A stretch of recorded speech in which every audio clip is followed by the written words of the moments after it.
আসসালামু আলাইকুম। আশা করি সকলেই ভালো আছেন। নতুন একটা সার্কুলার প্রকাশ করা হয়েছে জাতীয় ক্রীড়া পরিষদে, যুব ও ক্রীড়া মন্ত্রণালয়ে। একেবারেই নতুন একটা সার্কুলার। এটা হচ্ছে আপনার 12 তারিখে প্রকাশ করা হয়েছে, যদিও এখানে 11 নভেম্বর দেওয়া আছে। সো একেবারে নভেম্বর মাসের রানিং একটা জব সার্কুলার আপনারা দেখতে পারেন। এই সার্কুলারটা নিয়ে আমরা এ টু জেড বিস্তারিত আলোচনা করার চেষ্টা করব। এখান থেকে পদের নাম, পদসংখ্যা, বেতন স্কেল, শিক্ষাগত যোগ্যতা, আবেদনের পদ্ধতি, পেমেন্ট পদ্ধতি, হ্যাঁ, একদম এ টু জেড সুন্দরভাবে আপনাদেরকে আমি দেখে দেওয়ার চেষ্টা করব। ভিডিওটা শেষ পর্যন্ত অবশ্যই আপনারা দেখার চেষ্টা করবেন এবং এই চ্যানেলটাতে যদি সাবস্ক্রাইব করা না থাকে অবশ্যই সাবস্ক্রাইব করে রাখবেন। বাংলাদেশের সকল সরকারি চাকরি সার্কুলার আমার এই চ্যানেলটাতে আপলোড দেওয়া হয়। অবশ্যই আমাদের সঙ্গে যুক্ত থাকবেন, আমাদের এই চ্যানেলটাতে সাবস্ক্রাইব করে রাখবেন। নিয়োগ বিজ্ঞপ্তি, জাতীয় ক্রীড়া পরিষদ এর রাজস্ব খাতভুক্ত নিম্নবর্ণিত স্থায়ী শূন্যপদ সমূহে সরাসরি নিয়োগের মাধ্যমে শূন্যপদ পূরণের লক্ষ্যে যোগ্যতা অনুযায়ী বাংলাদেশের প্রকৃত নাগরিকদের নিকট হতে অনলাইন আবেদনের জন্য আহ্বান করা যাচ্ছে। অর্থাৎ বাংলাদেশের 64 জেলার যে কোনো প্রার্থী চাইলেই কিন্তু আবেদন করতে পারবে। এটা শুধু না যে আপনার কোনো জেলা ভিত্তিক না, এটা বাংলাদেশের যে কোনো জেলা ভিত্তিক আবেদন করতে পারে। তো এখান থেকে আমরা দেখবো এখানে অনেকগুলো পদ আছে। তো এসএসসি পাশে আছে, এইচএসসি পাশে, অনার্স ডিগ্রি পাশেও কিন্তু আছে। আমরা দেখবো একটু, যারা এসএসসি পাশে তারা একটু ধৈর্য সহকারে নিচ পর্যন্ত দেখবো। তো 1 নম্বরে আছে সহকারী স্থপতি, একটি পদ আছে। স্থপতি প্রকৌশলী স্নাতক ডিগ্রি থাকলে আপনারা আবেদন করতে পারবেন। 3 বছরের অভিজ্ঞতার প্রয়োজন আছে, একটি পদ নবম গ্রেডের। 2 নম্বরে আছে প্রশিক্ষক, 3 গ্রেডের, গ্রেড 3 আর কি। সরি, প্রশিক্ষক গ্রেড 3, গ্রেড হচ্ছে দশম গ্রেডের। সো 16,000 থেকে 38,000 টাকা বেতন স্কেল, 24টি পদ আছে। তো আপনারা কিন্তু এই যে পদটাতে আবেদন করতে পারেন যারা ডিপ্লোমা করা আছে, কেননা এটাতে 24টা পদ আছে, মোটামুটি কিন্তু অনেক আর কি ধরা যায়। তো যেহেতু উল্লেখিত ডিপ্লোমা অর্জনের জন্য ন্যূনতম স্নাতক পাস, প্রয়োজনীয় স্নাতক সহ খেলাধুলা প্রশিক্ষণের ডিপ্লোমা, অর্থাৎ খেলাধুলা নিয়ে যারা ডিপ্লোমা করছে, প্লে ডিপ্লোমা এবং অথবা স্নাতক অথবা ডিগ্রি, তারাই কিন্তু আবেদন করতে পারবে প্রশিক্ষক পদে। 24টি পদ আছে এটাতে, দশম গ্রেডের এই সার্কুলারে। এরপরে যদি আমরা দেখি উপসহকারী প্রকৌশলী সিভিল, 8টি পদ আছে দশম গ্রেডে। এটাও কিন্তু মোটামুটি অনেক বড় পদ বলা চলে। তো 8টি পদ আছে। সিভিল প্রকৌশলী ডিপ্লোমা যাদের আছে তারা কিন্তু এই উপসহকারী প্রকৌশলী পদে আবেদন করতে পারবেন। এরপরে আছে উপসহকারী প্রকৌশলী ইলেকট্রিক্যাল যান্ত্রিক। এখানে আপনার 4টি পদ আছে দশম গ্রেডের। এটাতে আপনার ইলেকট্রিক্যাল যান্ত্রিক পাওয়ার প্রকৌশল ডিপ্লোমা থাকলে আপনারা কিন্তু এই পদে আবেদন করতে পারবেন।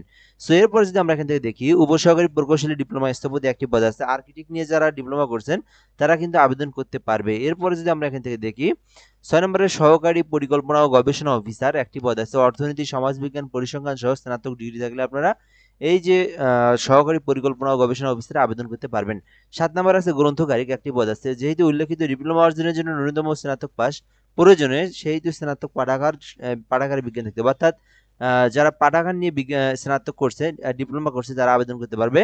মাস্টার্স ডিগ্রিধারীদের অগ্রাধিকার দেওয়া হবে। যারা মাস্টার্স করছে তাদেরকে অগ্রাধিকার দেওয়া হবে। তো এটাতে একটি পদ আছে। এরপরে যদি আপনার 8 নম্বরে দেখি ইনস্ট্রাক্টরেস, তো একটি পদ আছে। যেহেতু উল্লেখিত ডিপ্লোমা অর্জনের জন্য ন্যূনতম স্নাতক পাস প্রয়োজন, সেহেতু স্নাতক সহ শারীরিক শিক্ষা ও খেলাধুলায় ডিপ্লোমা যারা আছে তারা আবেদন করতে পারবে। যারা স্নাতক পাস তারাও কিন্তু আবেদন করতে পারবে। 9 নম্বর আছে কার্য সহকারী, 3টি পদ, শুধুমাত্র এসএসসি পাস। তো যারা এসএসসি পাশে চাকরি খুঁজে থাকেন আপনারা কিন্তু এইটাতে দেখতে পারেন শুধুমাত্র এসএসসি পাস করেই আপনারা কার্য সহকারী পদে আবেদন করতে পারবেন। 3টি পদ আছে 18 গ্রেডের। তো এসএসসি পাস করে কিন্তু আপনারা 18 গ্রেডের এই জবে আবেদন করতে পারবেন।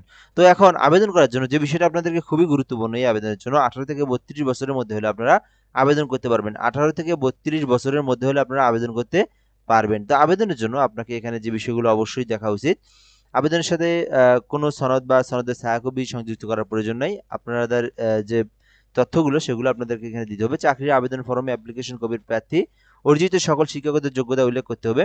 তো এগুলো আমাদের না দেখলেও আমাদের যে মেইন বিষয় সেটা হচ্ছে আবেদন করার যে প্রসেসটা, nsctelito.com.bd, এই ওয়েবসাইট থেকে আপনাদেরকে আবেদন করতে হবে। যারা নিজেদের কম্পিউটার, ল্যাপটপ, পিসি আছে তারা কিন্তু এই ওয়েবসাইট থেকে আবেদন করতে পারবে। আর যারা ঘরে বসে থেকে আবেদন করে নিতে চায়, তো আপনাদের বাজারে যাওয়ার প্রয়োজন নেই, চাইলে আমাদের থেকে হোয়াটসঅ্যাপে যোগাযোগ করে আবেদন করে নিতে পারেন। আমরা কিন্তু বাংলাদেশের সকল সরকারি চাকরির অ্যাপ্লাই করে দিয়ে থাকি। 017758300312, 017758300312 এই নাম্বারে হোয়াটসঅ্যাপে যোগাযোগ করবেন। কোন সার্কুলারে আবেদন করবেন এইটা বললেই কিন্তু আমরা আপনাদেরকে একটা ফর্ম দিয়ে দেবো, দেন ফর্মটা পূরণ করে দিবেন।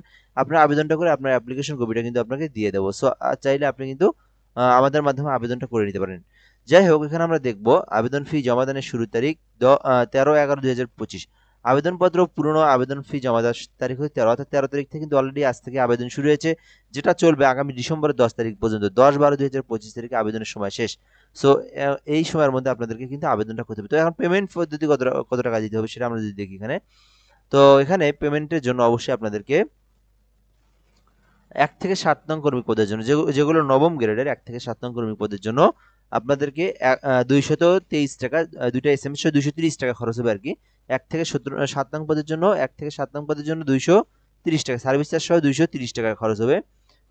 এই যে 223 টাকা আর দুইটা এসএমএস সহ প্রায় 30 টাকা, ফুল 30 টাকা খরচ হবে। এরপরে 8 নং কর্মী পদের জন্য 168 টাকা খরচ হবে, দুইটা এসএমএস সহ প্রায় 173 টাকা খরচ হবে, 73-74 টাকা। এবং 9 নং কর্মী পদের জন্য মাত্র 56 টাকা পেমেন্ট ফি, দুইটা এসএমএস সহ 63 টাকা কিন্তু খরচ হবে। সো এই হলো বিষয়, আবেদনের বিষয়।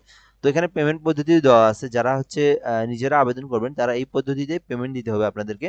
আর যদি আপনারা দোকান থেকে অথবা আমাদের মাধ্যমে করে নেন, আমরা কিন্তু আবেদন করে দেই, পাশাপাশি পেমেন্টও কিন্তু আমরা করে দিই একদম ওকে, অল এভরিথিং কিন্তু আমরা হোয়াটসঅ্যাপের মাধ্যমে যোগাযোগ করি, আপনারা আমাদের থেকে করে নিতে পারেন। সো এই হলো এই নিয়োগ সার্কুলার সম্পর্কে এ টু জেড বিস্তারিত তথ্য। যারা আবেদন করবেন চাইলে কিন্তু এই পদে আবেদন করতে পারেন, মোটামুটি অনেক কয়টা পদ আছে। সো এরকম চলমান নভেম্বর মাসের বা চলমান সার্কুলারগুলো জানতে অবশ্যই আমাদের চ্যানেলটাতে সাবস্ক্রাইব করে রাখবেন, এবং সার্কুলার বিষয়ে যদি কোনো কিছু জানার থাকে অবশ্যই কমেন্ট বক্সে কমেন্ট করে জানাবেন, আমরা কিন্তু আপনাদের কিছুক্ষণের মধ্যে রিপ্লাই দেওয়ার চেষ্টা করবো ইনশাল্লাহ। তো এই পর্যন্তই, আসসালামু আলাইকুম।